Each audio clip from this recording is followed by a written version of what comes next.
পরিচার ভাইরা, আপনাদের মাহফিল মেইন সড়ক থেকে অনেক দূরে। আমি 4:20 এসেছি, সেখানে আসতে গিয়ে অনেক দেরি হয়ে গিয়েছে। সময় হ্যাঁ ভাই, আমি ঠিক করছি, বসো, আমি ঠিক করছি। সময় খুবই স্বল্প, মেহেরবানি করে কেউ কোনো আওয়াজ করবেন না। আমাকে আধা ঘন্টার একটু সময় বেশি দিবেন। আমি জাস্ট মাগরিবের নামাজ পর্যন্ত, আজান পর্যন্ত আলোচনা করার চেষ্টা করব। বাদ বাকি আপনাদের মাহফিল রাত পর্যন্ত চলবে। মেহেরবানি করে আর কোনো আওয়াজ চাই না। ক্যামেরাম্যান ভাইরা ক্যামেরা লাগাবে, ক্যামেরা আরবি খুতবার মাঝে লাগিয়ে শেষ হয়ে যাবে, একটু সময় দিবেন। সিরাজগঞ্জের ভাইরা ধৈর্যের পরিচয় দিবেন। রাজি আছেন তো সবাই ইনশাআল্লাহ? আমি সালাম দিয়ে আবারও শুরু করতে চাই, কারণ সালাম জবাবটা আমি অনেকের থেকে পাই নাই। আবার সালাম দিচ্ছি, আশা করছি আমাকে জবান খুলে সবাই উত্তর দিবেন। আসসালামু আলাইকুম ওয়া রাহমাতুল্লাহি ওয়া বারাকাতুহু। নাহমাদুহু ওয়া নুসাল্লি আলা রাসূলিহিল কারীম। أما بعد فأعوذ بالله من الشيطان الرجيم. بسم الله الرحمن الرحيم. قد أفلح من زكاها وقد خاب من دساها. وقال تعالى في كلامه المجيد: قل إن كنتم تحبون الله فاتبعوني يحببكم الله ويغفر لكم ذنوبكم والله غفور رحيم. وقال تعالى في كلامه المجيد: وقضى ربك ألا تعبدوا إلا إياه وبالوالدين إحسانا.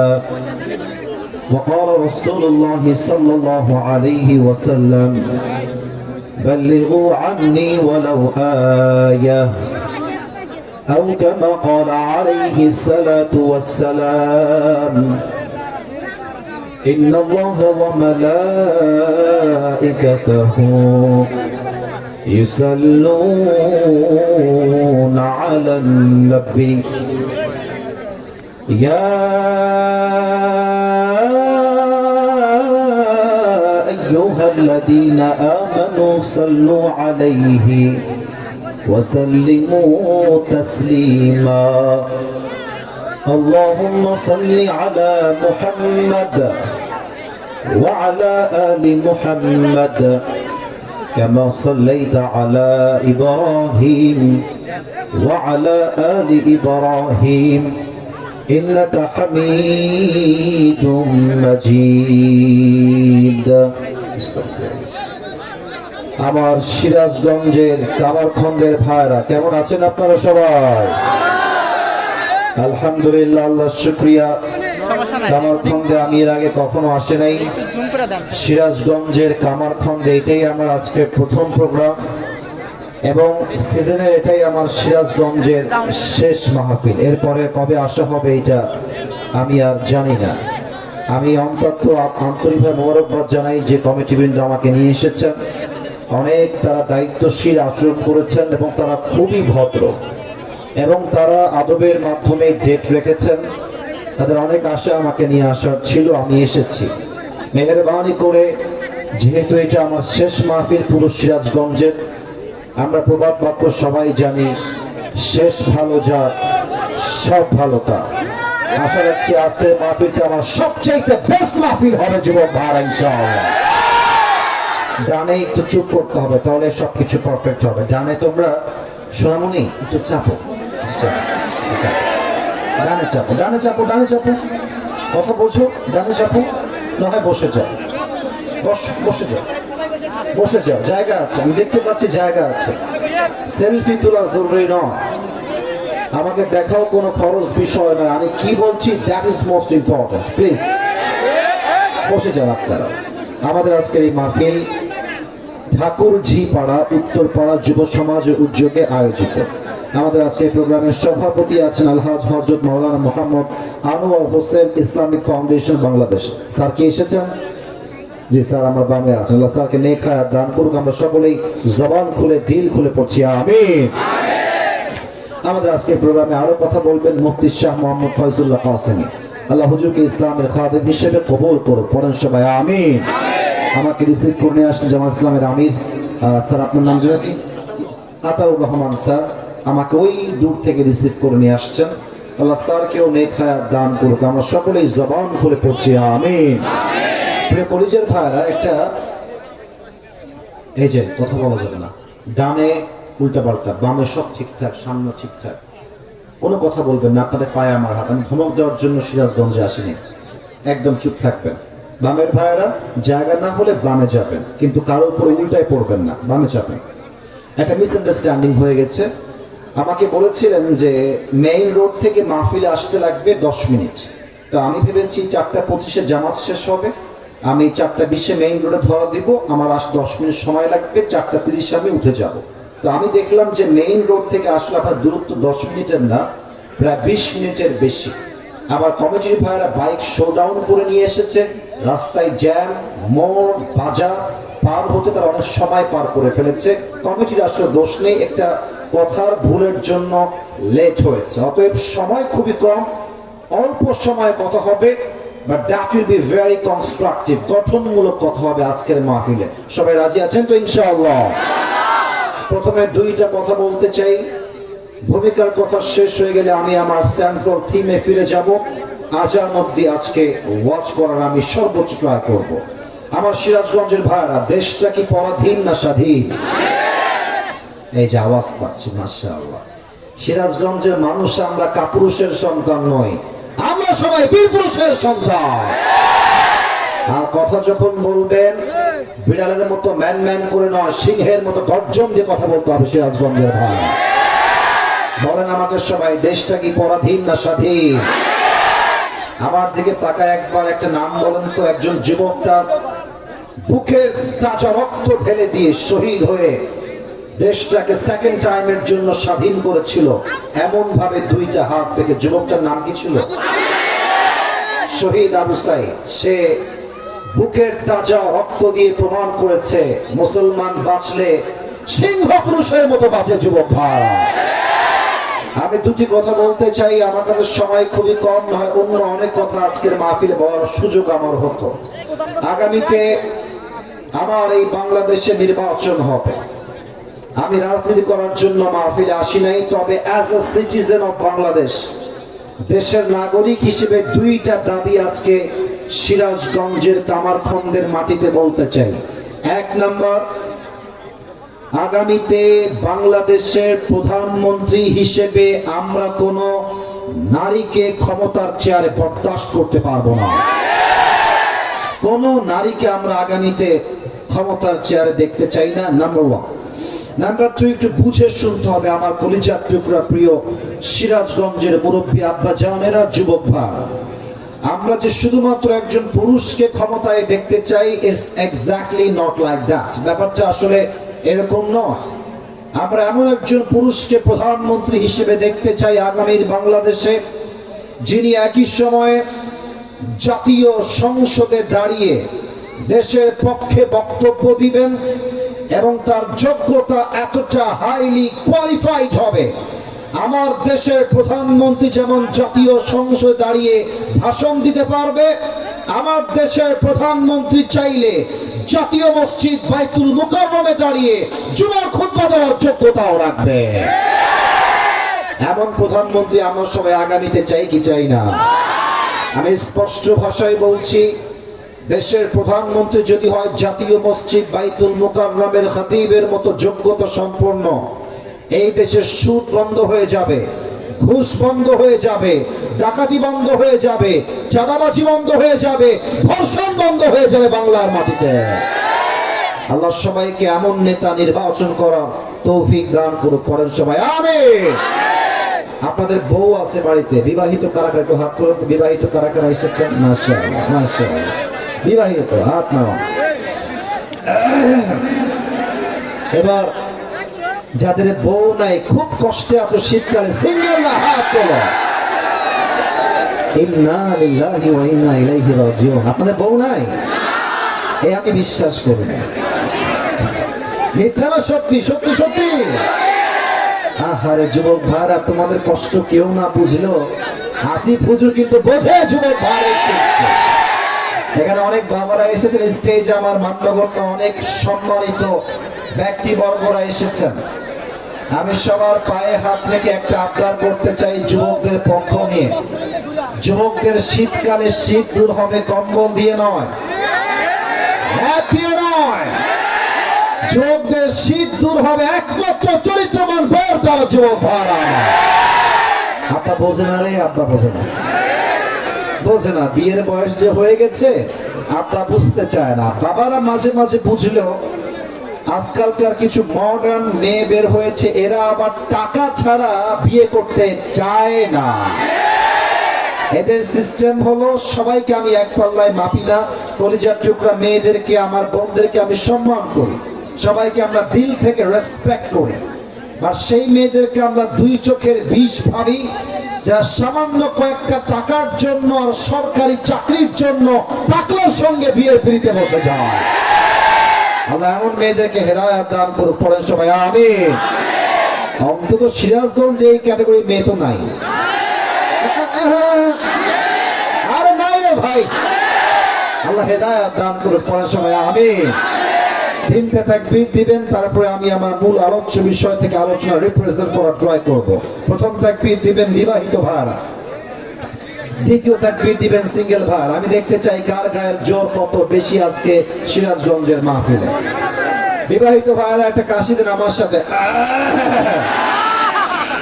বেশি একটা আওয়াজ নাই, তবে তাকবীর জোরে হওয়া লাগবে। সিঙ্গেলরা চুপ থাকবা, বিবাহিত ভাইরা তাকবীর দিবেন। সিঙ্গেল ভাইরা চুপ, বিবাহিত ভাইরা তাকবীর দেন। নারে তাকবীর। বিবাহিত ভাইদের জোর খুবই কম গায়ে গো। আচ্ছা দেখা যাক, আমার স্যার আছেন এদিকে, এখানেও আমার মুরব্বী আব্বা যান, পেছনেও মান্যগণ্য ভাইয়েরা, যুবক ভাইয়েরা আছেন। আমি নাম্বার দিব না, নাম্বার স্যাররাই দিবেন। এবার সিঙ্গেলদের তাকবীর দেওয়ার পালা। সিঙ্গেল একটা কাশি দাও। ক্যামেরা রেকর্ড হচ্ছে, আল্লাহ জানে বিবাহিতের সম্মান আছে কই যায়। দেখা যাক কে পারে। আমি বুঝবো না কে পারবে, এখন আমি বুঝতেছি না, সামনে আমি বুঝবো। সিঙ্গেল ভাইরা তাকবীর দাও। নারে তাকবীর। বিবাহিত ভাইরা আমাকে মাফ করে দিবেন, পারলেন না আজকে, সিঙ্গেলরাই জিতে গেল। আর একটা তাকবীর দিবে এখন। ভাই এখানে তো দাঁড়ালে কিছু বললেন না, একটু সময় দেন। ওরা আপনাদের মাহফিলটা রেকর্ড করতে আসছে, দূর দূরান্ত থেকে আসছে। এটা কালকে ফেসবুকেও পেয়ে যাবেন, ইউটিউবেও পেয়ে যাবেন। সময় দেন, ওদেরকে একটু অ্যারেঞ্জটা করতে দেন। সবাই মিলে তাকবীর দিবেন। শেষ তাকবীর, তাকবীর শেষ, ওয়াজ শুরু হবে। এমন জোরে তাকবীর দিবেন স্টেজ ভেঙে আমি নিচে পড়ে যাব, ঠিক আছে? নারে তাকবীর। আল কোরআনের আলো, আল হাদিসের আলো, কোরআন হাদিস যেখানে, সিরাজগঞ্জবাসী যেখানে, আল্লাহ যেন কবুল করে। পড়েন সবাই আমিন। এবার আমাকে উত্তর দেন আলোচনার মূল বিষয়বস্তু থেকে। সিরাজগঞ্জের কামারখন্দের ভাইরা, আমরা কি রবের কাছে প্রিয় বান্দা হতে চাই কি চাই না? মাশাআল্লাহ, what an amazing sound. It is amazingly appreciated. কি সুন্দর সাউন্ড সবার। আমরা কি রবের প্রিয় বান্দা হতে চাই কি চাই না? বলেন তো আমাকে, আল্লাহর প্রিয় বান্দা যে হয়ে যায়, আল্লাহর কাছের বন্ধু যেই বান্দা হয়ে যায়, তার কি দুনিয়াতে পাওয়ার মতো, চাওয়ার মতো আর কিছুই থাকতে পারে? সিরাজগঞ্জের ভাইরা, আপনারা সবাই পাকিস্তানের একজন টপ ফেমাস স্কলার, তার নাম হলো মাওলানা তারিক জামিল। নাম শুনেছেন আপনারা কেউ কেউ? দেখবেন উনি অলওয়েজ সাদা পায়জামা, সাদা পাঞ্জাবি আর সাদা পাগড়ি পরিধান করেন। উনি সেই দিন আল্লাহকে পাওয়ার ব্যাপারে ছোট্ট একটা মেসেজ দিয়েছেন, and that has touched my heart. এটা আমার কলিজায় গিয়ে আঘাত লেগেছে। মাওলানা তারিক জামিল তার উর্দু ভাষায় বললেন, আমি জাস্ট উর্দুটা কোট করছি, then I will translate in Bangla, তারপরে আমি বাংলায় তরজমা করে দিব। মাওলানা তারিক জামিল বলেন, তোমরা কি ভাবছো আওয়াজ আসছে না? আমার তাই ভাবতেছো? সবরে পরিচয় দিচ্ছি। এই কমিটির ভাইরা, তোমরা আওয়াজ ছাড়া ঠিক করে দাও, আওয়াজ ছাড়া। তোমার ডানের লোক খুব ডিস্টার্ব করছো আমাকে, এটা করো না। একদম চুপ। চুপ থাকতে পারো না? ভালোবাসা বুঝো না ভাইরা? এর মুরব্বীরা আছে, মান্যগণ্য ব্যক্তিরা আছে। সেলফি নয়, বসো, চুপ করে ওখানে বসো। ওই যার ভাই, লুক এট মাই ফেস, আমার দিকে তাকান। ওইদিকে কিছু নাই, এদিকে। উনি বলেন, जिसे अल्लाह मिला और दुनिया में उसे कुछ भी ना मिला फिर भी उसे सब कुछ मिला, और जिसे दुनिया में अल्लाह ना मिला सब कुछ उसे मिला फिर भी उसे कुछ भी ना मिला। উনি বলেন যে আল্লাহকে পেল আর দুনিয়ার কিছুই সে পেল না, তবুও যেন সে সবকিছু পেল। আর যে দুনিয়াতে সবকিছু পেল, আল্লাহকে পেল না, সে আসলে কিছুই অর্জন করতে পারলো না। ঠিক না বলেন? আল্লাহ মিলা তো সব কুছ মিলা, আল্লাহ না মিলা তো কুছ ভি না মিলা। দ্য মেইন ডেস্টিনেশন ইজ আল্লাহ সুবহানাহু ওয়া তাআলা। আমাদের আসল গন্তব্য হচ্ছে আমাদের সকলের রব। আওয়াজ দিয়ে বলুন তো, সেই রব কে? আসরের আজান হয়ে গেছে, নামাজ হয়ে গেছে, মাগরিবের আজান পর্যন্ত আল্লাহকে পাওয়ার জন্য in a very shortcut way, অল্প সময়ে আজ আমরা 7টা আমল জেনে নেওয়ার ট্রাই করবো। আমার 7টা আঙ্গুল দেখেন, বলেন সবাই এক বাক্যে আল্লাহকে পাওয়ার কয়টা আমল বলবো আজ? বামে আওয়াজ খুবই কম, বলেন সবাই কয়টা? Number 1, if you want to get closer to Allah subhanahu wa ta'ala, the first condition is you have to clean your heart. প্রথম শর্ত আল্লাহকে পাওয়ার জন্য আত্মার পরিশুদ্ধি আপনাকে করতে হবে। এই আত্মা এমন একটা জিনিস, আত্মা ঠিক তো মানুষ ঠিক, আত্মা নষ্ট তো মানুষটাও নষ্ট। সিরাজগঞ্জের ভাড়া ঠিক কিনা বলে? এই আত্মা হচ্ছে মোট 3 প্রকার। আমার অনেক অনেক ঘটনা বাদ যাচ্ছে বলতে, but I am forced to like this. এটা আমার কোনো কিছু করার নাই, আমাকে এইভাবে কথা বলতে হবে। আত্মা মোট 3 প্রকার। বলেন সবাই কয় প্রকার? আওয়াজ কমে গেল যে কয় প্রকার? সুস্থ, অসুস্থ, মৃত। সুস্থ আত্মা কাকে বলে? হৃদয়ে হিংসা নাই, বিদ্বেষ নাই, অহংকার নাই, শিরিক নাই, বেদাত নাই। আই রিপিট এগেন, আমি আবার বলছি, সুস্থ আত্মা কাকে বলে? হিংসা নাই, বিদ্বেষ নাই, অহংকার নাই, শিরিক নাই, বেদাত নাই। This is called healthy heart, সুস্থ হৃদয়। নাম্বার 2, সিক হার্ট, অসুস্থ হৃদয়। অসুস্থ হৃদয় কাকে বলে এটা বোঝাবার জন্য একটা এক্সাম্পল দিব। আমরা যেই সালে আছি, এটা হচ্ছে 2025 সাল, মাস চলছে জানুয়ারি। আমার কলিজার টুকরা সিরাজগঞ্জের ভাড়া, যদি আমি আপনাদেরকে 100 বছর আগে নিয়ে যাই, 100 বছর আগের কথা, তখন কি এখনকার মতো মেডিকেল, হসপিটাল, ডাক্তারের চেম্বার এখনকার মতো তখন কি ছিল? ছিল ছিল। তখন ছিল ডাক্তার নয়, তখন ছিল ওঝা, কবিরাজ, কিংবা মুরব্বীরা বলে হাকিম। তখনকার ভাষায় বলছি ওঝা বা কবিরাজ। তখন যদি কোনো যুবকের সাপে কামড় দিত, সাপে, তো যুবকটা ওঝার কাছে আসতো। ওঝা কেমনে বুঝবে যে এই সাপটা কি বিষাক্ত সাপ নাকি বিষহীন সাপ? বোঝার জন্য ওঝা একটা বাটি নিতেন, বাটির এক পাশে মরিচ রাখতেন, আর এক পাশে লবণ রাখতেন। যাকে সাপে দংশন করেছে তাকে ডাকতেন, বলতেন তোমার জিহ্বাটা বের করো।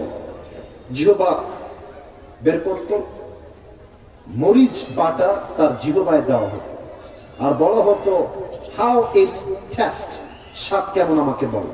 তো যুবক যদি বলতো স্যার আমার কাছে তো স্বাদটা কেমন যেন মরিচের পাইনসা পাইনসা লাগে, তখন ওঝা সাহেব বুঝে ফেলতেন যে এটা কোনো বিষহীন সাপ নয়, এটা বিষাক্ত সাপের ছোবল লেগেছে।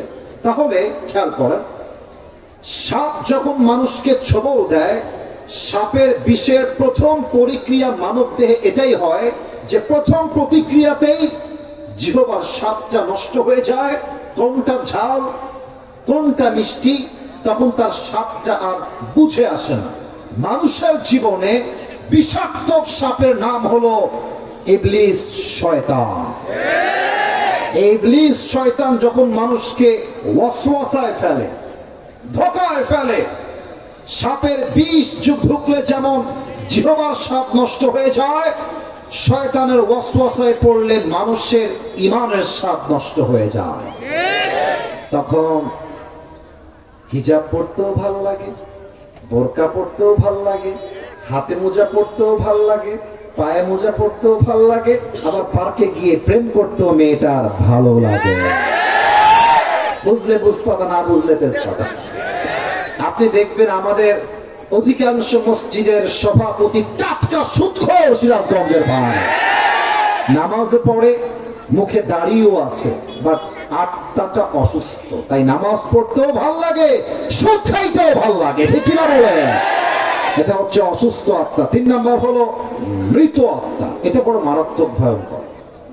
যারা আমার ওয়াজ শুনতে চান এই পয়েন্টে সবচেয়ে বেশি মনোযোগ দিবেন। আশা করছি এই একটা পয়েন্ট আল্লাহকে পাওয়ার জন্য আপনার জীবনে সবচেয়ে বেশি এফেক্টিভ হবে, সবচেয়ে বেশি কাজে দিবে। 3 নাম্বার হচ্ছে মৃত আত্মা। কোরআন কি বলছে দেখেন। আল্লাহ রাব্বুল আলামিন বলছেন, উলাইকা কাল আনআম, যাদের আত্মা মরে গিয়েছে এরা হচ্ছে চতুষ্পদ জন্তুর মতো। আল্লাহ এটা বলেই শেষ করেন নাই, তারপরে বলেছেন বলহুম আদল, এই মানুষগুলো কুকুরের চাইতে খারাপ। নাউজুবিল্লাহ বলবেন না আপনারা সবাই? এই সিরাজগঞ্জের ভাইরা বলেন তো, পৃথিবীতে সৃষ্টির সেরা জীব কারা? এত আস্তে বললে হবে না। কারা? আশরাফুল মাখলুকাত, আমরা হলাম সৃষ্টির সেরা। আল্লাহ এই আয়াতে বলছে তোমরা কুকুরের চাইতে খারাপ। আমি ভাবলাম যে এর তাফসীর কি হবে, এর ব্যাখ্যা আসলে কি হবে। সেই দিন প্রোগ্রাম করে যাচ্ছিলাম ঢাকার দিকে। ঢাকার গাজীপুরের নাম তো শুনেছেন সবাই, তাই না? গাজীপুরের যে হাইওয়ে রোডটা আছে, বিশ্ব রোড, ওখানে গিয়ে ভাবলাম যে বসে বসে টাইম পাস না করে কিছু ওয়াজ শুনি, জীবনে কাজে দিবে। প্রথমে ইউটিউবে ঢুকলাম। আমাদের কোরআনের পাখি আল্লামা দেলোয়ার হোসেন সাঈদী হুজুরের একটা ওয়াজ আমার সামনে আসলো, যে ওয়াজটা ছিল ময়মনসিংহের মাটিতে। উনি এই আয়াতের ব্যাখ্যা দিলেন যে মানুষ কুকুরের চাইতে খারাপ কেন। আচ্ছা, রাত যখন 1টা বাজে 2টা বাজে, বাসায় যাচ্ছেন কাজ থেকে, ফিরে যাচ্ছেন, কথা বলবেন বুঝে থাকলে, রাস্তায় কিছু কুকুর থাকে না 2টা 1টার সময়? কথা কোন আমার সাথে থাকে না? একা গেলে বুঝবেন যে বাস কার। এই বাসটা আমি তো একবার খেয়ে এসেছি জীবনে। মানে মাহফিল থেকে আসলাম, ড্রাইভার নামাই দিল, হুজুর যান বাসায়। বললাম আপনি যান, আমি বাসায় ঢুকছি। দারোয়ান ঘুমাইছে মরার ঘুম। এই দারোয়ান সাহেব ওঠে, সে আর ওঠে না। পেছন দিকে তাকায় দিয়েছি, মাসলা কয়েকটা কুকুর আমার দিকে নুরানি চেহারায় তাকিয়ে আছে। একা থাকলে বুঝবেন কুকুরের বাস কারে কয়। মনে করেন যে আমি আসিফ হুজুরের একটা কুকুর আছে, তার নাম হলো টমি। সিরাজগঞ্জে ভাড়া, তার নাম কি? টমি। তো দেখেন, আমি এখন বসে আছি, এই দেখে এর উপরে অনেকগুলো লাইট দেওয়া আছে, হ্যাঁ, অন্ধকার লাইট দিয়ে আমাকে আপনারা দেখছেন। এখন বাজে রাত 2টা, ওখানে কোনো লাইট নাই, ওখান দিয়ে আমি আসতেছি। সময় কম, কথা বুঝবেন ভালো। তো দেখবেন কুকুর যখন দেখে বাড়ির দূর থেকে কেউ আসতেছে, দূর থেকে কুকুর খেও খেও খেও খেও খেও দেখে না কিন্তু কে আসছে, ছায়া দেখেই খেয়ে দৌড় শুরু করে দেয়। এখন দেখেন আমি হাঁটতে হাঁটতে এই লাইটের নিচে চলে আসছি, and my face is clear now। এখন আমাকে দেখা যায় যে আমি হলাম তার মালিক, আসিফ হুজুর। তো দেখবেন কুকুর যখন মালিককে চিনে ফেলে যে মালিক আসছে, চোর না, দেখবেন কুকুর সোজা আস্তে করে মালিকের পায়ের কাছে আসে, মাথা নিচু করে, এবং কুকুর তার ভাষায় বলে, I am extremely sorry sir, আসলে আমি আপনাকে প্রথমবারে চিনতে পারি নাই, নহেলে আমি এই ঘেউ ঘেউ করতাম না, আমি সরি স্যার, আমাকে মাফ করবেন। আচ্ছা বলেন তো, এই যে কুকুরটা আপনার জন্য এত পাগল, এত ওয়াফাদার, এত কৃতজ্ঞ, এত বিশ্বস্ত, কুকুরকে আপনি কি দিয়েছেন মালিক হিসেবে? একটা পাউরুটি, একটা রুটি, অথবা 1 গ্লাস পানি, আর গ্যারেজে শোয়ার মতো একটা জায়গা, এতটুকুই তো। আল্লাহ বলছে বান্দা, কুকুরকে মালিক জাস্ট একটা পাউরুটি দিয়েছে, তাই সে তার মালিককে চিনতে ভুল করে নাই। আর আমি আল্লাহ তোকে নাক দিলাম, চোখ দিলাম, কান দিলাম, ঠোঁট দিলাম, রূহ দিলাম, জীবন দিলাম, বউ দিলাম, বাচ্চা দিলাম, সন্তান দিলাম, মা দিলাম, বাপ দিলাম, চাকরি দিলাম, ব্যবসা দিলাম, বাড়ি দিলাম, গাড়ি দিলাম, তুই সব চিনলি। বাট যেই মালিক তোরে এত কিছু দিল, তুই সেই মালিককে চিনতে পারলি না, তুই কুকুরের চাইতে নিকৃষ্ট হয়ে গেলি। উলাইকা কাল আনআম বাল হুম আদল। যে মানুষ হয়ে আল্লাহকে চিনতে পারে না, আল্লাহ বলতে সে আমার চোখে কুকুর পুকুরের চাইতে নিকৃষ্ট হয়ে গেছে সিরাজগঞ্জের ভাড়া, ঠিক কিনা বলে? এক নম্বর শর্ত, ক্লিন ইউর হার্ট, আত্মাকে পরিশুদ্ধ করবেন। আত্মায় কারোর জন্য কোনো বিদ্বেষ নাই। দেখেন এই যে আজহারী সাহেব after 5 years or maybe 4 years বাংলাদেশে তিনি আবার ব্যাক করেছেন। অনেকের দেখলাম ওনাকে নিয়ে চুলকানি শুরু হয়েছে, অনেকে অনেক কিছু খাও নাই। অত ইজ্জু মান তাশা ওয়া তুযিল্লু মান তাশা। अल्लाह जिसे इज्जत देना चाहता है कोई उसे जिल्लती नहीं कर सकता यार, और जिसे अल्लाह जिल्लत देना चाहता है उसे कोई बाइज्जत नहीं कर सकता, ठीक ना बोले? আল্লাহ তার সম্মান বাড়াই দিয়েছে। আপনার মতো 2 টাকার নেতা যতই আজহার আর মাযহার কম, জনগণ আপনার কথা 2 পরিমাণ গুনবে না। যুবক ভাইরা আমার, আপনার ভিতরে হিংসা না রেখে দোয়া করেন। আমি আসিফ হুজুর ভুলের বাহিরে না, আমার লক্ষ লক্ষ ভুল আছে, হাজার হাজার ভুল আছে। আপনি আসেন ফিল্ডে, সামলান যুবকদেরকে, 1.5 ঘন্টা কথা কন, আপনারও একটা স্লিপ অফ টাং হতে পারে। অতএব হিংসা দিয়ে নয়, এই বাংলাদেশকে ইসলামের দেশ করতে হলে, আগামীতে এই বাংলার মাটিতে ইসলামের রাজ কায়েম করতে হলে হিংসা দিয়ে নয়, ঐক্যতার দুয়ার খুলতে হবে সিরাজগঞ্জের ভাই। ক্লিন ইউর হার্ট, মনটাকে পরিষ্কার করবেন, নাম্বার 1। নাম্বার 2, যদি আল্লাহর প্রিয় বান্দা হতে চান, আল্লাহর নবীকে দিল থেকে ভালোবাসতে হবে। ব্যাখ্যা দেওয়ার টাইম নাই, জাস্ট একটা এক্সাম্পল দিব। আমার দিকে তাকান, এটা আমার মুখে কি? এই যে এখানে খুব অ্যাক্টিভ, এদিকে সাউন্ড নাই। এটা আমার মুখে কি? মুরব্বীরা আপনারা আমার দিকে তাকিয়ে আছেন, I am feeling so proud. এটা আমার ভালো লাগছে মুরব্বী আপনারা জানেন। আপনি আমাকে একটা কথা বলবেন তো, যুবক ভাইরা সহ, আমাকে দাড়ি, এই যে আমি রেখেছি চাপ দাড়ি নবীজির সুন্নাহ অনুযায়ী, আপনারা আমাকে দিল থেকে বলবেন, আমাকে কি আনস্মার্ট লাগতেছে কোনোভাবে? অসুন্দর লাগতেছে? যুবক ভাইরা বলো বলো বলো বলো। অনেক মেয়ে দেখবা দাড়ি রাখলে এদের গায়ে একটু চুলকানি শুরু হয়। দাড়িওয়ালা ছেলে, মানে দাড়িওয়ালা দেখলে আমি আপনাকে বিয়ে করবো না। কেন বিয়ে করবেন না? বলছে আপনি তো অল্প বয়সে বুড়ো হয়ে গেছেন, দাড়ি রাখার জন্য আপনাকে আমার স্বামী হিসেবে চয়েস হচ্ছে না। বলবা তোমার তো হবে না, তোমার তো গাঞ্জাখোর চয়েস হবে, আমাকে আরেকটা কথা বলবেন, যেই মেয়ে দাড়ির জন্য আমাকে বিয়ে করতে চায় না, আমি openly loud and clear declare দিচ্ছি, নবীর সুন্নাহের দাড়ি আমি রেখেছি, আজীবন এই দাড়ি থাকবে। যে আমাকে দাড়ির জন্য বিয়ে করতে চায় না, সোজা কথা, সিরাজগঞ্জের ছেলে আমি ভালোবাসলে আই লাভ ইউ, না বাসলে আই হেট ইউ। যে আমাকে দাড়ির জন্য বিয়ে করতে চায় না, সে আমার বাড়ির বউ হওয়ার যোগ্যতাই রাখে না। এবার বলেন তো, নবীর ভালোবাসা দাঁড়িয়ে আমরা সবাই রাখবো কি রাখবো না?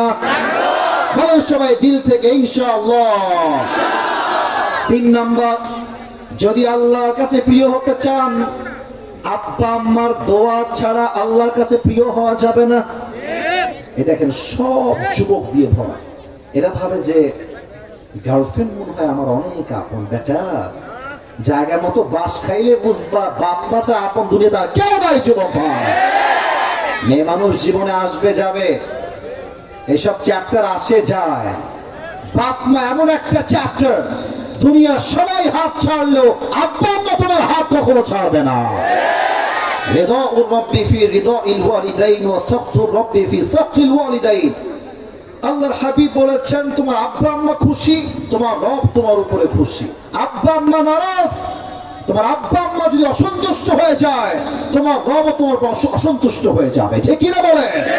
3 নাম্বার, আব্বা আম্মার দোয়ার প্রয়োজন। 4 নাম্বার, এটা বলার আগে একটা ওপিনিয়ন দিব, আমার মনের কথা এটা। যদি আমার ভুল হয়, স্যার আছেন, আপনারা আছেন, আমাকে ভুলটা ধরায় দিবেন। আমি আমার ব্যক্তিগত ওপিনিয়ন দিচ্ছি। এইখান থেকে নিয়ে পুরো প্যান্ডেলে যত যুবক এসেছে, যত ওল্ডার পারসন, মুরব্বীরা এসেছে, এটা আমার আন্তরিকতার বিশ্বাস, আমরা সবাই মধ্যবিত্ত পরিবারের সন্তান। ভুল বললাম না ঠিক বললাম? আমি আমার একটা ওয়াজে বলেছিলাম যে হয়তো তোমরা আমাকে চেনো অনেকে ফেসবুকের মাধ্যমে, যে মধ্যবিত্ত পরিবারের সন্তান মানেই হচ্ছে এক একটা ব্র্যান্ড। কেন ব্র্যান্ড? সাইকেল দিবেন চলবে, বাইক দিবেন চলবে, কার দিবেন চলবে, বলবেন যে হেঁটে হেঁটে আসো তাই আমার চলবে। ভাত দিবেন, ডাউল দিবেন চলবে, ভাত দিবেন, ভর্তা দিবেন চলবে, ভাত দিবেন, সবজি দিবেন, তাও চলবে।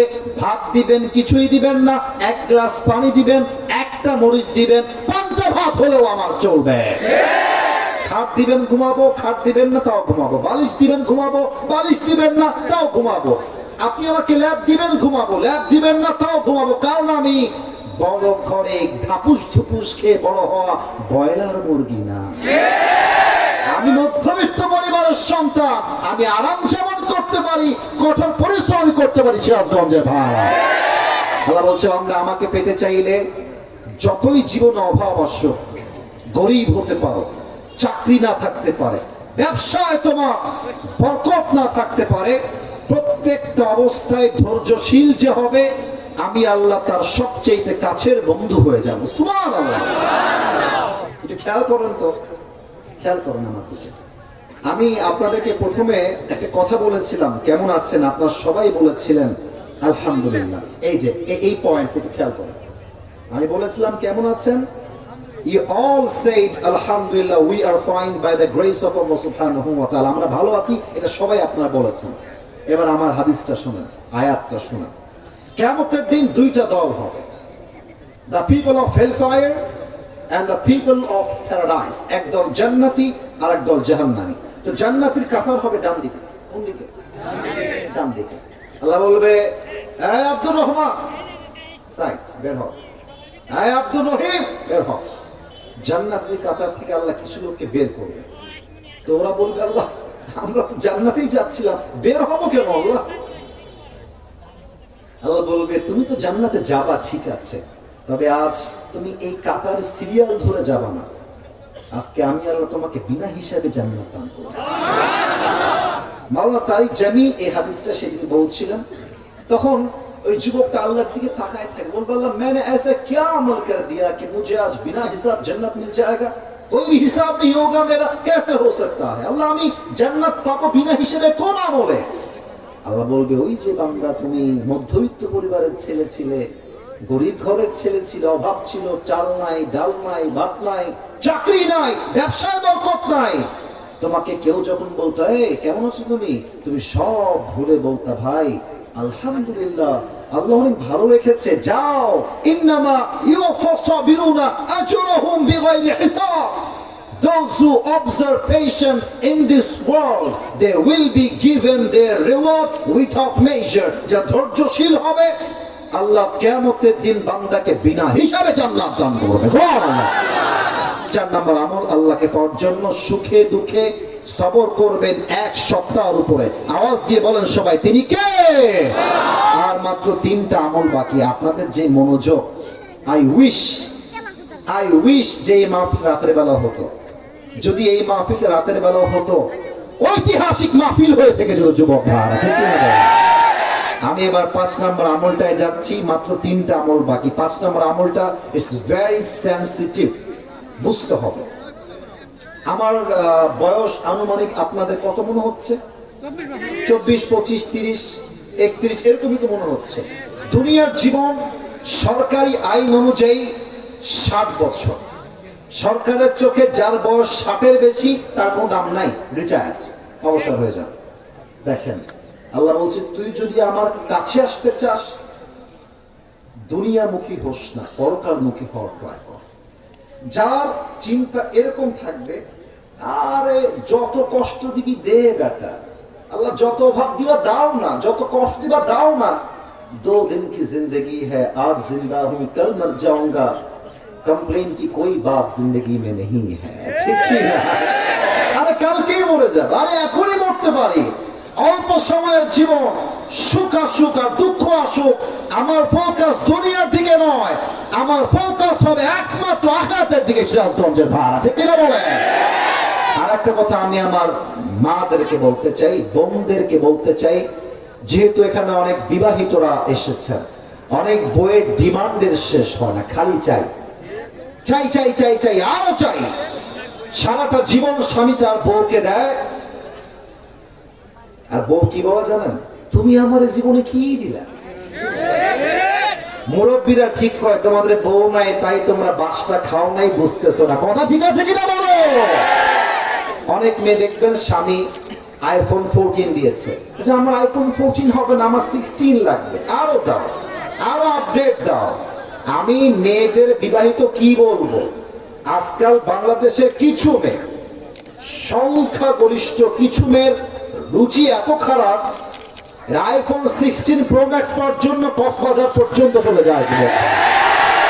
তাহলে এমন মেয়েদেরকে হেদায়েত দান করো, পরের সময় আমিন। তবে আপনারা শুকরগুজার হন, অন্য জেলার চাইতে সিরাজগঞ্জের মেয়েরা, মায়েরা, মহিলারা অনেক বেশি পর্দাশীল যুবক ভাই, ঠিক না বলো? 5 নম্বর আমল, আল্লাহকে পাওয়ার জন্য দুনিয়ামুখী নয়, পরকালমুখী হতে হবে। 6 নম্বর, আমার হাতে এইটা কি দেখা যায়? এই যে বলেছিলাম শেষ ভালো যার সব ভালো তার, আওয়াজটা এখন শেষ মুহূর্তে আসতে নয়, বলেন সবাই এটার নাম কি? যতদিন বেঁচে আছি আল্লাহর এই জমিনে কোরআনকে আগলে ধরে আমরা বাঁচতে চাই। আমি জানি 5 আগস্টের পরে the history has totally changed now, ইতিহাস পরিবর্তন হয়ে গেছে 5 আগস্টের পরে। আগে আমরা হক কথা বললেই বলা হতো রাজাকার, জঙ্গিবাদ আর মৌলবাদ। কোন বাপের বেটা যদি আজকে থাকেন, আসেন আমাকে রাজাকার বলেন, আপনার পিঠের চামড়া একটাও থাকবে না সিরাজগঞ্জের মানুষ। আল্লামা দেলোয়ার হোসেন সাইদি হুজুর বলতেন, যারা তোমরা আমাদেরকে মৌলবাদী বলে গালি দাও, আমরা মোটেও রাগ করি না, কারণ মৌল আসছে মূল থেকে। মূল মানে কোরআন, মূল মানে হাদিস, মূল মানে হচ্ছে আল্লাহ তাআলা, মূল মানে হচ্ছে হিজ লাস্ট মেসেঞ্জার মুহাম্মদ সাল্লাল্লাহু আলাইহি ওয়াসাল্লাম। যারা আমাদেরকে মৌলবাদী বলে গালি দাও, আমরা হলাম মূলবাদী, তোমরা হলো সব আগাবাদী। এবার আমাকে বাঘের কণ্ঠে সিংহের মতো উচ্চ স্বরে বলবেন সিরাজগঞ্জের কামারখন্দের ভাইরা, আমার বক্তব্যের শেষাংশে আমি আছি, গাছের আগায় শক্তি বেশি হয় না গোড়ায় শক্তি বেশি হয়? উনি বলতেন, সোনামণি তোমরা থাও গাছের আগায়, বাড়াবাড়ি বেশি করিল না, আলেমদেরকে ধরে জেলখানায় বন্দী করো না, নির্যাতন করো না, হত্যা করো না, গুম করো না, নয়তো সময় আসবে এমন 18 কোটি মানুষ গাছের গোড়ায় ধরে একটা ঝাঁকুনি মারবে, মামুর বাড়ি দিল্লি গিয়ে তোমরা সবাই পড়বা, দিল্লি গিয়েই তারা পড়েছে। উনি আর একটা কথা বলতেন তার তাফসীর মাহফিলে, গাড়ির চাকা তো অলওয়েজ উপরের দিকে থাকে না। কথা বোঝেন, গাড়ির চাকা ঘোরে বলেই তো গাড়ি চলে। আজ তোমার ক্ষমতার চাকা উপরে আছে বলে যারা আলেমদেরকে ধরছো, জেল দিচ্ছ, গুম করছো, হত্যা করছো, মনে রেখো সময় আসবে এমন ইন্দুরের করতে না পারার জন্য তোমরা কোথাও। অতএব আমার স্পষ্ট পেগাম হলো, আল্লাহকে পাওয়ার জন্য কোরআনকে আঁকড়ে ধরতে হবে। অতএব আগামী সংসদ বাংলাদেশের তথাকথিত আইন অনুযায়ী চলবে না, আগামী সংসদ চলবে আল্লাহর কোরআনের সংবিধান দিয়ে। সিরাজগঞ্জের ভাড়া আমরা সবাই দিল থেকে এইটা চাই কি চাই না? তবে একটা কথা বলে দিয়ে যাই, এটা হয়তো বা মিডিয়ায় রেকর্ড হচ্ছে, অন্যদিকে অনেকে নিবে, বাট আপনারা প্রত্যক্ষদর্শী হয়ে থাকেন। আগেই বলে দেই, আমরা মারামারি চাই না, আমরা মোটেও কারোর সঙ্গে কোনো মারামারি চাই না। তবে ভারত যদি বেশি বাড়াবাড়ি করে আমরা ছাড় দিতেও প্রস্তুত নই। এই যে সাংবাদিক যেগুলো ভারতের আছে, এগুলো সাংবাদিক মনে হয় কম, হকার মনে হয় বেশি। একটা আছে দেখবা, বাংলাদেশ আর থাকবেন না, থাকবেন। এই বেটাকে দেখলে তোমরা মাইন্ড করবা, তবুও বলছি, এটাকে দেখলে আমার সাংবাদিক নয় মনে হয় এই বেটা ঢাকার গুলিস্তানে জায়গা বিক্রি করলে বেশি মানাবে। ও বলে যে চট্টগ্রাম আমরা নিয়ে নিব, আপনাদের ফেনী। আমি বলি কি ভাই, আমি বিনয়ের সঙ্গে বলি, তুমি যদি নিতে চাও তো নিতে হলে তো আসতে হবে, আসো, খেলা হবে। আর আমার বিশ্বাস সিরাজগঞ্জকে নিয়ে এরকম, এটা আমার ভালোবাসার বিশ্বাস। ভারতের এই সমস্ত জারজ সন্তান, অবৈধ সন্তানদেরকে সাইজ করবার জন্য সিরাজগঞ্জের যুবকরাই যথেষ্ট হয়ে যাবে। আর আসছো বাংলাদেশে, আসো। নিবা না? আমার দেশের মাটি নিবা? স্পষ্ট কথা, আমার দেশের প্রত্যেকটা ইঞ্চি মাটি হাজার মায়ের ইজ্জতের বিনিময়ে আমরা স্বাধীন করেছি। হাজার যুবকের তাজা রক্তের বিনিময়ে দেশটা স্বাধীন হয়েছে। এই দেশের 1 ইঞ্চি মাটি ভারতের কোন দাঁড়াবো হাতে আমরা ছাড়তে পারবো না। সিরাজগঞ্জের ভাই, অতএব স্পষ্ট কথা, আল্লাহর জমিনে আল্লাহর কথা হবে, আল্লাহর জমিনে আল্লাহর রাজ কায়েম হবে। কেউ যদি বাধাতে চায় তার পিঠের চামড়া একটাও থাকবে না। সিরাজগঞ্জের ভাই, 6 নম্বর আমল, আল্লাহর কোরআনটাকে আগলে ধরতে হবে। 7 নম্বরটা বলবো practically, then we will make supplication together. সবাই আমরা দোয়া করব। সবাই ডান হাতটা উঠান, জাস্ট ডান হাত। ওকে, রেজ ইউর রাইট হ্যান্ড। মাশাআল্লাহ, ডান। এবার সবাই ডান হাতটা এখানে বুকে বুকে রাখেন, কেউ হাসবেন না। একটু চোখ বন্ধ করেন 2 সেকেন্ডের জন্য, সবাই 2 সেকেন্ডের জন্য। 1 2, চোখ খোলেন। আমি যা পড়াই তা পড়েন। আগে আমলটা প্র্যাকটিক্যালি বলে দেই। 7 নম্বর আমল হচ্ছে আল্লাহকে পাওয়ার জন্য তওবা এবং ইস্তিগফার। আসুন আমরা আগে তওবা পাঠ করি। বলেন সবাই, আল্লাহ। ভাই আমার শেষ কথা, আজকের মাহফিল সফল হয়ে যাবে তওবা যদি কবুল হয়ে যায়, সফল হয়ে যাবে। Trust me, believe me, I am telling you the truth, সফল হয়ে যাবে। বলেন সবাই, আল্লাহ। আজ আজ আমরা দিল থেকে তোমার কাছে তওবা করলাম।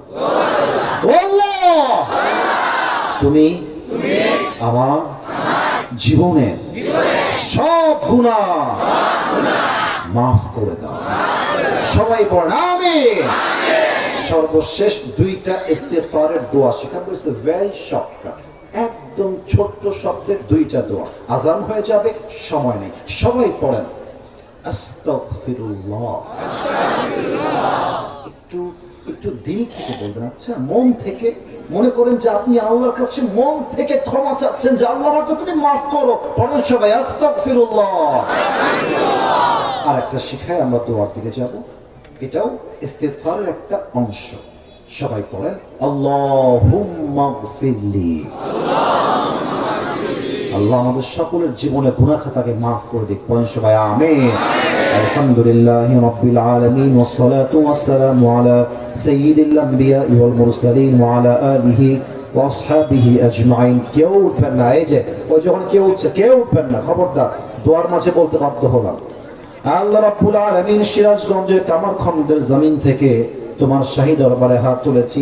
একটু পরেই মাগরিবের নামাজ শুরু হয়ে যাবে। আল্লাহ, এই মাত্র 43 মিনিটের ভেতরে এই 1.5 ঘন্টা যাবত কোরআন থেকে হাদিস থেকে তোমাকে পাওয়ার জন্য কিছু আমল শেয়ার করেছি। আল্লাহ, মেহেরবানি করে আমি অধমের কথায় ভুল হতে পারে, ভ্রান্তি হতে পারে, ভুলগুলো ক্ষমা করে দিয়ে সবাইকে তুমি সঠিক কথা অনুযায়ী আমল করার তৌফিক দান করে দাও। আল্লাহ, আজকের এই কলিজার টুকরা যুবক ভাইরা আল্লাহ রাব্বুল আলামিন দিনরাত পরিশ্রম করে মাথার ঘাম পায়ে ফেলে রক্ত পানি করে আজকের মাহফিলকে বাস্তবায়ন করেছে। আল্লাহ, আমার কলিজার টুকরা যুবক ভাইদের পরিশ্রমকে তুমি তোমার সন্তুষ্টির ওয়াসিলা হিসেবে কবুল এবং মঞ্জুর করে নাও। আল্লাহ, তাদের মনে বড্ড আশা ছিল আজকের মাহফিল হবে, যুবকরা ওয়াজ শুনে হেদায়েতের পথে ফিরে আসবে। আল্লাহ, আমি অধম যে কথাগুলো বলেছি প্রত্যেকটা কথা তুমি আমাদের সকলের হেদায়েতের জন্য কবুল এবং মঞ্জুর করে নাও। আল্লাহ, আমার স্টেজে আমার ডানে মুরব্বী আব্বা জান বসে আছে, আমার ডানে মুরব্বী আব্বা জানরা বসে আছেন, সভাপতি জামাতের নায়েবে আমির সহ আমার সামনে কলিজার টুকরা মুরব্বী আব্বা জানরা বসে আছে। মেহেরবানি করে আমার কলিজার টুকরা মুরব্বী আব্বা জানদেরকে তুমি আবু বকর রাদিয়াল্লাহু তাআলা আনহুর মতো কবুল এবং মঞ্জুর করে নাও। আল্লাহ, আল্লাহ রাব্বুল আলামিন সিরাজগঞ্জের মানুষ বড্ড ভদ্র মানুষ। এই দীর্ঘ ওয়াজ শুনলো, একটা যুবক একটা মুরব্বী কেউ উঠে যায় নাই। আল্লাহ, এতক্ষণ পর্যন্ত সুশৃঙ্খল ভাবে বসে আছে। আল্লাহ, আমি দিল থেকে দোয়া করি আল্লাহ আমার কলিজার টুকরা প্রত্যেকটা যুবককে তুমি ইসলামের সৈনিক আবু বকর রাদিয়াল্লাহু তাআলা আনহুর মতো কবুল এবং মঞ্জুর করে নাও আল্লাহ।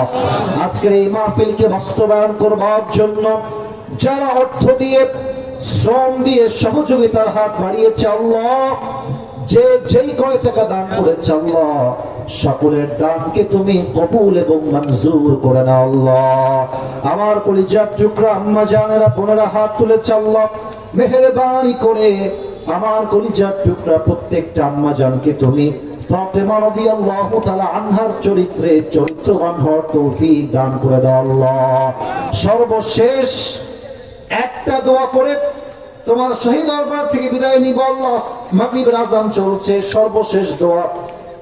আজকের এই মাহফিলের যুবক ভাইয়েরা, মুরব্বীরা, মায়েরা, বোনেরা, আমরা যেমন আজকের এই কামারখন্দের মাহফিলে একসঙ্গে বসতে পেরেছি, জান্নাতুল ফেরদাউসে আমাদের সবাইকে তুমি একসঙ্গে মেহমান হিসেবে কবুল এবং মঞ্জুর করে নিও আল্লাহ।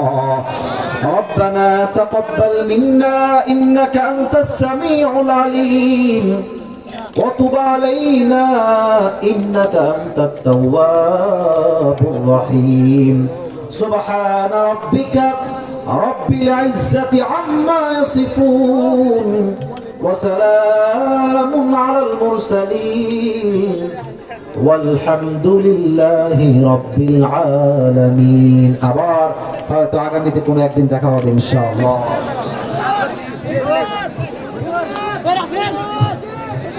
আলহামদুলিল্লাহ, আজকে মাগরিবের পরেই আমাদের শিল্পী গোষ্ঠী ওনারা গজল পরিবেশন করবেন। এশার নামাজের পরেই আমাদের মাঝে তাশরিফ আনবেন অত্যন্ত বুজুর্গ এবং বড় আলেম